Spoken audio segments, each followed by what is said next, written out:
Nigeria, IGP Kayode Egbetokun, PhD, NPM, Deputy Inspectors, General Police, and other members of the Force Management team that are here, very senior officers, gentlemen of the press, ladies and gentlemen, on behalf of the Inspector General Police, I want to warmly welcome you to this media briefing tonight. I'm sure this was called at instance of the Inspector General Police to give us update and of course review of what we experienced today across the length and breadth of this country concerning the nationwide protest. On that note, I want to invite the Inspector General Police of the Federal Republic of Nigeria to please address this noble gathering tonight. The IGP, we are all ready for you, sir. Thank you. Gentlemen of the press, it is with grave sense of responsibility that I address you this evening. You will recall that upon several indications by various groups of their intent to commence a nationwide protest on 1st August 2024, we rolled out several warnings based on actionable intelligence at our disposal, indicating that some groups were mobilizing for violent protest, while some groups claiming to be mobilizing for peaceful protest were doing so with violent undertones, refusing to cooperate with the police on measures to be taken to guarantee peaceful protest. On the basis of this intelligence, the police advised that the protest should be shelved at this instant. Where the organizers insisted on going on with the protest, they were advised to stage the protest in confined locations. This would have enabled the police provide adequate protection for the protesters and isolate the criminals whose intention was to loot and destroy in the name of a protest. This we were doing in furtherance of our duty to protect lives and property and maintaining law and order. While we affirm the constitutional rights of citizens to assemble and express their views on issues of national importance, we were wary about the dangers posed by agitation instigated by some individuals who have shown tendencies to be disloyal to the government of the day. Despite our suspicions, we showed good faith through professional conduct by providing security at strategic locations, all aimed at ensuring peaceful conduct during the protest, as the promoters pledged. Our men, deployed nationwide, went out with a clear brief to ensure that no one is unnecessarily harassed or intimidated. In places where there were court orders, we gave instructions for observance of same. Regrettably, events in some major cities today show that what was being instigated was mass uprising and looting, not protest. Those who were in the forefront of promoting the idea of the protest were not around to lead it. Hoodlums have been let loose on innocent Nigerians and their hard-earned businesses and property looted and destroyed. The motive of the rioters was basically two: loot and destroy both private and government property. The destruction so far has been mind-boggling. There has been destruction in Kano, Borno, Yobe, Kaduna, Gombe, Bauchi, FCT Abuja, Niger, and Jigawa. Police stations have been destroyed. There have been attempts to take over government houses, looting of government infrastructures. Several warehouses and shops so far have been looted, and in several instances completely destroyed. In spite of the refusal of the protesters, for instance in FCT, to adhere to a court order requesting that protests in Abuja should be at the National Stadium, they trooped into the streets, and yet the police provided security for them. At no point did we breach their fundamental rights, even as they breached court orders. In places like FCT, Kaduna, Kano, and Gombe, among others, we recorded incidents of unprovoked attacks on our security personnel, where one policeman has been reported murdered and others seriously injured. We alerted earlier that terror elements may take advantage of the protest to infiltrate the crowd of protesters with suicide bombers. Yesterday in Lagos, Our EOD team was informed of a suspected IED on Bakatoni Way, Ikeja. The team responded swiftly and rendered safe what turned out to be an improvised explosive device, IED. Today in Borno State, we recorded another incident of explosion, which occurred in the crowd of protesters, killing 4 instantly and severely injuring 34 others, many of whom are presently on danger list. We wish to advise law-abiding citizens of Nigeria to heed and not dismiss warnings given by the police and other security agencies, which were based on credible and actionable security intelligence. In the light of the current situation, the Nigerian Police Force has placed all units on red alert. Our officers are fully mobilized and prepared to respond swiftly and decisively to any further threats to public safety and order. We remain committed and resolute to protecting lives and property and ensuring that law and order are maintained across the nation.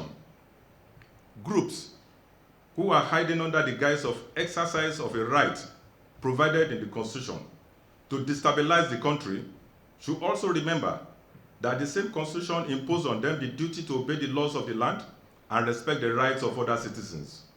The police is equipped to respond appropriately to the unfolding situations and will get assistance from other security agencies, including the military, if the need arises. We appeal to all citizens to remain calm and cooperate with the police and other security agencies during this challenging period. Your safety is our top priority, and we will continue to take all necessary measures to ensure continued peace and stability in our country. Thank you.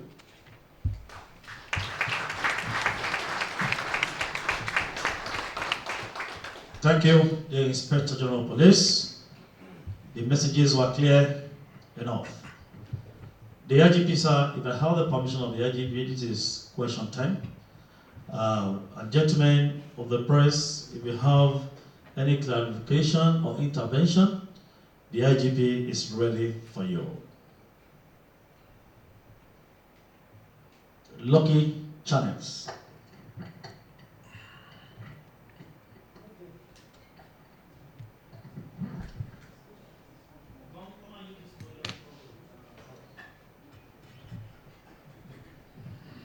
IGP, sir. Good evening, sir. My name is Lucky Isawole. I work for Channels Television.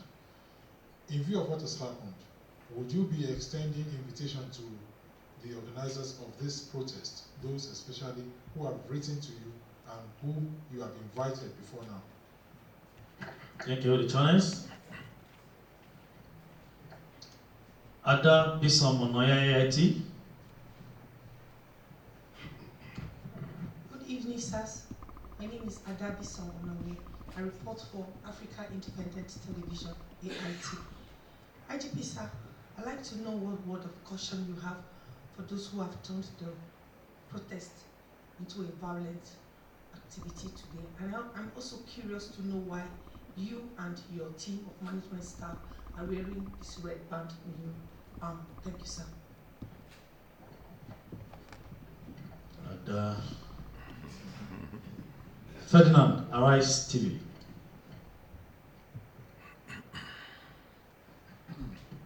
Good evening, sir. Thank you so much for the opportunity. Well, just to circle back on issues concerning the court order yesterday, where one of the complaints from some of the protesters was about that they were not served any court judgment from yesterday. Please, can you shed more light on that particular situation, the court order and the efforts that were made to indeed serve on these parties? Thank you. Francis from NTA.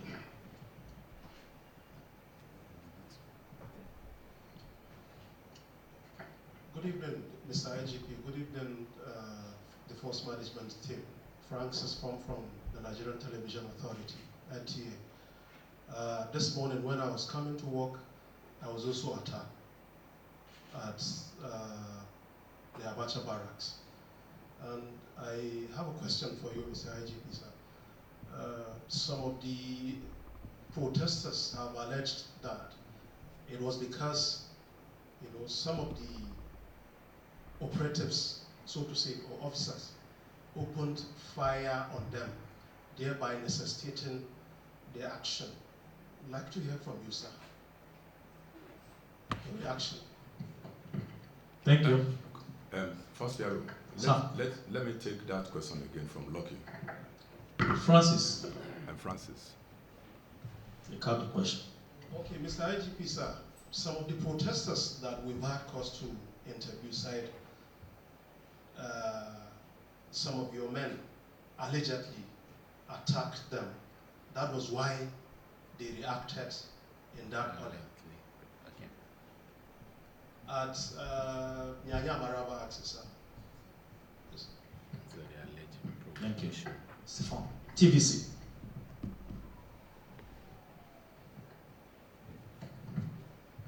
Good evening, IGP, senior management. My name is Stefan Isen from TVC News. Just like my colleague has just mentioned, on the outskirts of Abuja today, we also came under attack covering this incident. And there is an observation where the demonstrators, there's an impression we have, or haven't observed the ongoings. There's this, there seems to be the fact that police in that location were overwhelmed by the sheer size of the demonstrators. What are you going to be doing differently? Thank you. Then Francis, you said you were attacked. You didn't indicate those who attacked you. You ought to have been specific. Protesters. Okay. Imanaba Yaya Aziz. Thank you. Any other one? I think we are done with question time, the IGP. The IGP may wish to react to some of these issues raised, sir. Thank you, sir. Okay, the first question was whether I will still be extending invitation to different groups who still want to stage protest. I want to believe that they have started the protest today. My invitation to the public, to those who intend to stage protest, is in the public and is still valid. So I'm not going to reissue that invitation. Then the lady from AIT wants to know what are my words of caution to the protesters. I want to caution that those who want to come out to protest must remain peaceful. Otherwise, they will not have it. We will not have a choice than to respond to their acts. Like what we have today, we had incidents of looting and destruction of private businesses. We are not going to tolerate that anymore. We had incidents where there were unprovoked attacks on policemen and other security agents. We are not going to accept that.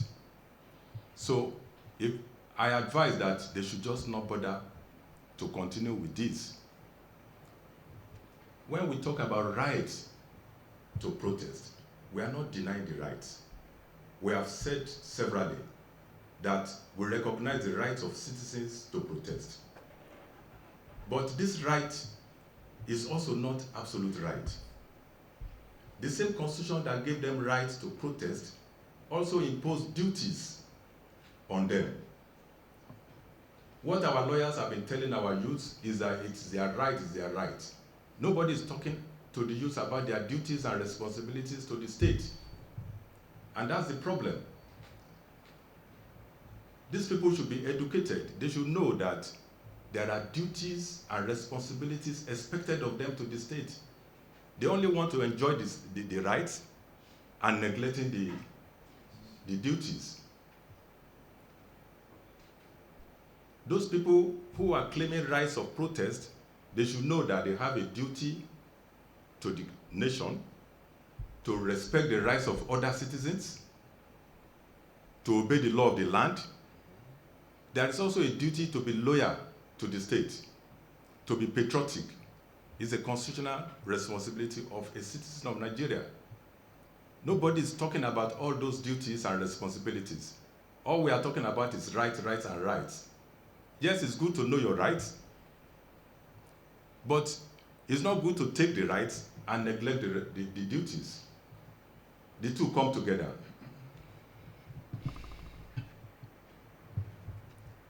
Then why are we on red bounds? If you listen to my address, I said that all our commands and units have been put on red alert. So the red bands we are wearing signifies, it's a symbol. Once you see us on red, just know that our commands are on red alert.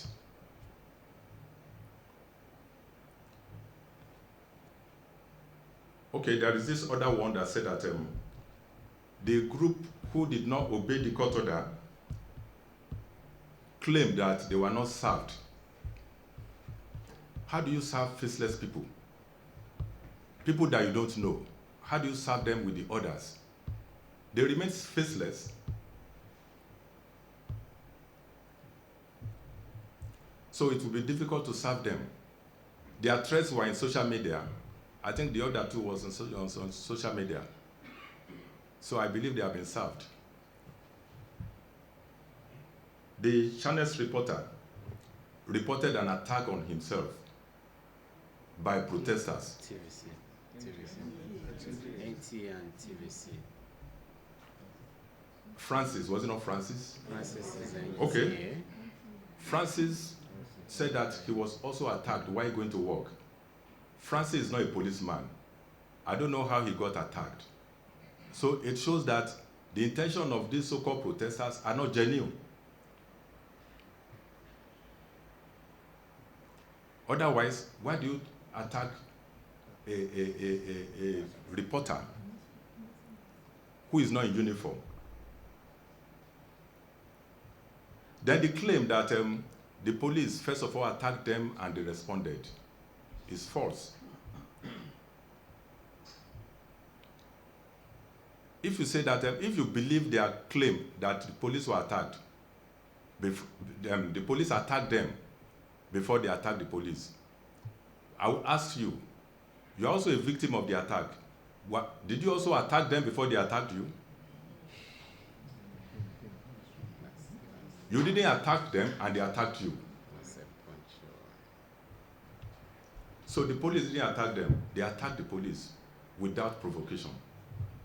And I have said, we are not going to allow that. We are not going to accept that. That's totally unacceptable to us.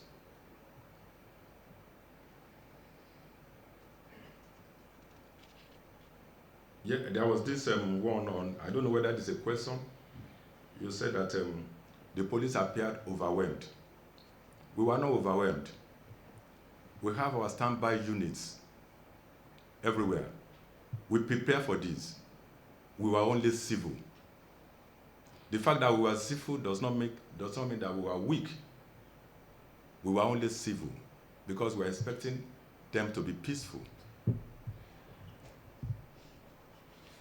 I think I've answered your questions.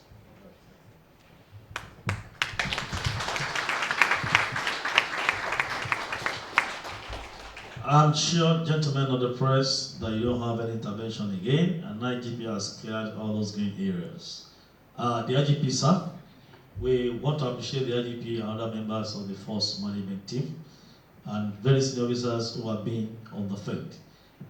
We have been managing this for a very long time, and I think we just want to tell gentlemen of the press that you please be mindful of fake news that will come. I know one of the challenges we're going to have is the spread of fake news. We want to urge all of us to be mindful of what we copy and paste, and what we share.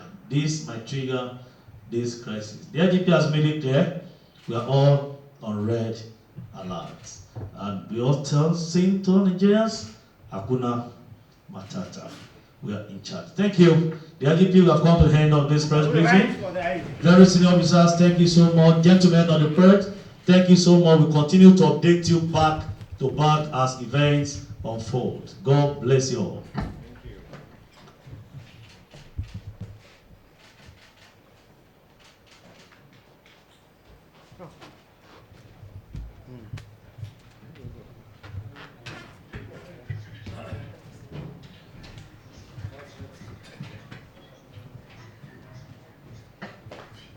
gentlemen, you can sit down in